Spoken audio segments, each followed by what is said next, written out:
for another great piece of this kit, you get 3 unpainted tank class beta from Kotobukiya in 1/144th scale. And again, as I said, these come in as the first run editions, and you can tell when you order the kit or buy it in the first place that they have the logo here printed on there saying, oh, you get the, in Japanese, the first run edition of this kit, so you get 3 unpainted tank class beta. Great for you, pretty much. But again, when you order online, they cannot guarantee you they'll give you a first run edition kit, so you just have to hope for the best, and which I did actually, because I ordered this on a Black Friday sale and the kit has been out of stock twice on Howling Japan, and I was lucky to get this in the kit still, pretty much, and it was great. So again, you get 3 of them.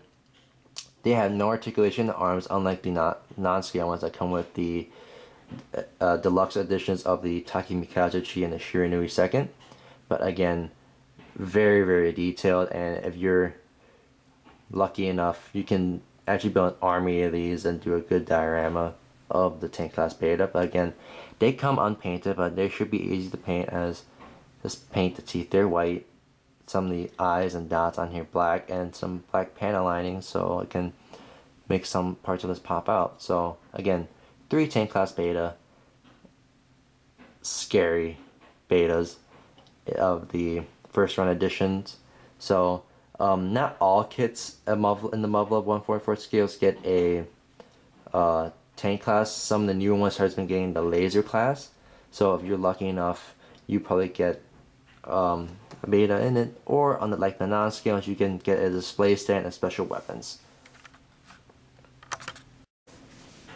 Here we have the arms and shoulders and the hands for the YF-23 Black Widow 2, and for this kit you get a set of 3 hands, 2 arms, and 2 shoulders. Let's start with the shoulders first. The shoulders are very nice. I have to admit that you can get in a lot of paneling, especially in the back area here where you put the mount pylons in. These hexagonal shapes and lines really make it look very stealthy. Here you have some engines, thrusters, and the shoulders. In the manual, they'll tell you to paint this certain area here black, as it's supposed to be. But I just put in black panel lining and weathering, so it will make it look like it was been used and worn out.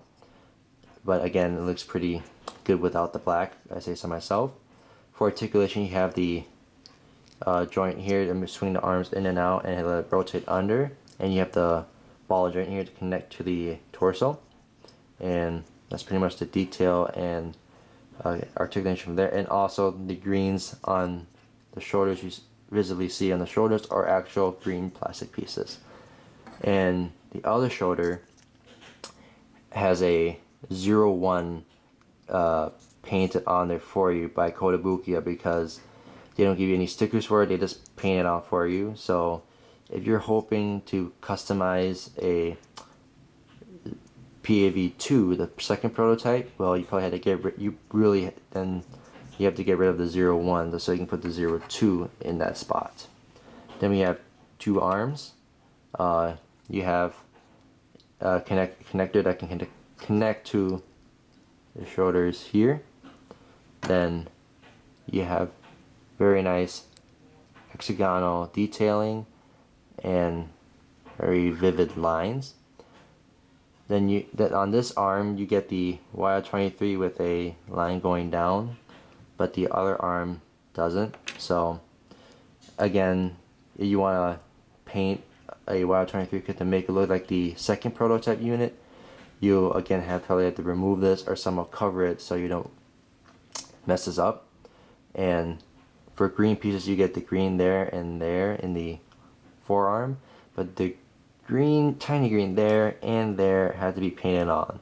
So again, some painting has to be done, but for articulation, here's from the upper arm and then from the lower arm.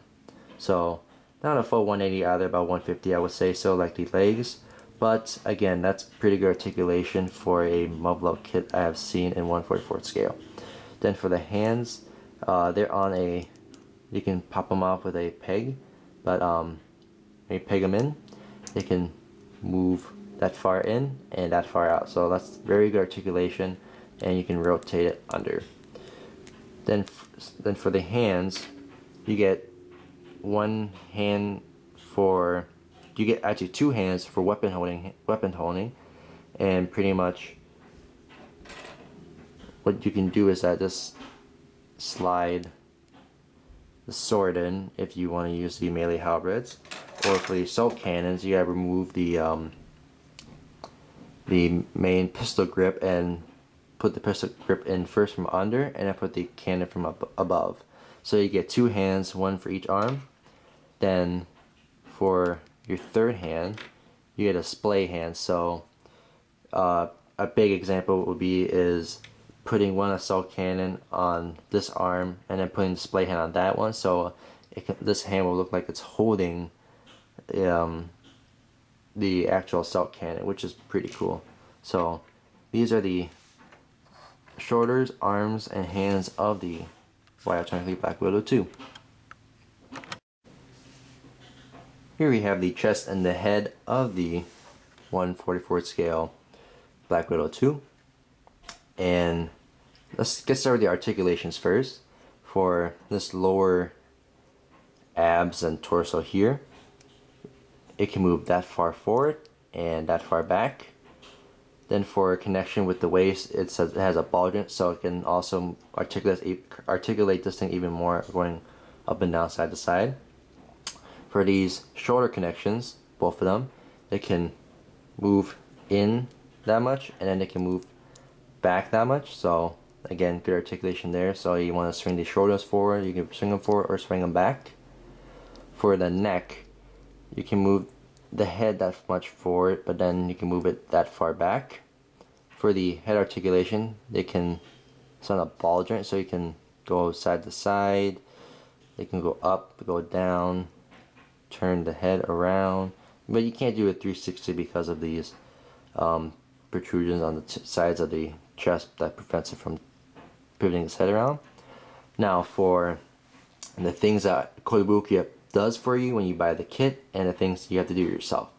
So the first thing you get that Kotobukiya does for you on the chest is the hourglass, the red hourglass.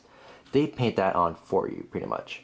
And in the line art for the actual Muv-Luv series, this is supposed to be in reminiscence of the actual first prototype of the YF-23, as the airplane version of the first prototype have a red hourglass tattooed onto the fuselage of the plane, which is really cool. And I'm glad they brought that into the actual TSF so it can compare more to the, relate more to the actual airplane.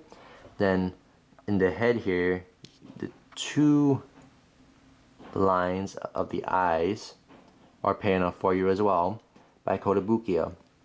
So you don't have to paint that in yourself. So it shows that they have eyes rather than no eyes, pretty much.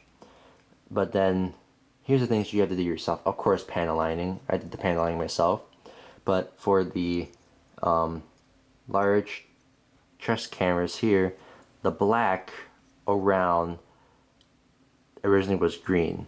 It was one piece on both sides. So then you have to paint the black in yourself, remove as much as you can, but then not too much so that you can still have the black outline, but you can get the green in as well. Then for more painting, you can see in the black neck there, you can see it anyway, there's a green squiggly line on this side and on this side. You can see that. And I use a Gundam marker, a green Gundam marker, just to panel wash, let the paint run down the lines, dry, and I use an eraser and alcohol to remove as much excess as I can. And that made that pop out because in the manual it shows that there is a squiggly line in there. You got the paint pretty much, and I haven't seen any good model kit construction because some people don't paint them and you don't see the black in it, or the box, I mean, it doesn't even show the neck at all. So again, painting that makes it more worthwhile. Then on the head, for painting, the chin rectangle on this side and this side has to be painted yourself.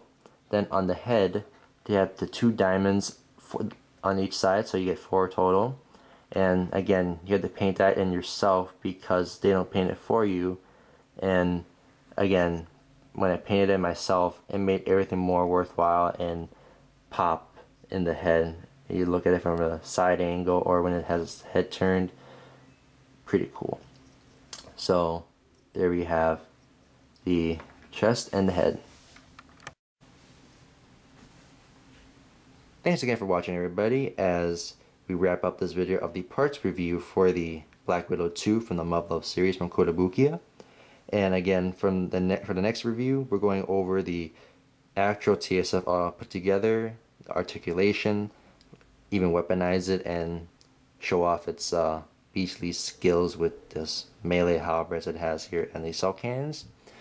But again, stay tuned for more reviews and unboxings of not just Molekits from Muv-Luv, Gundam, and Zoids, but also some Revoltex and Volks action figure lines. So stay tuned for those. And again, please comment, rate, and subscribe to Gundam Meister 116.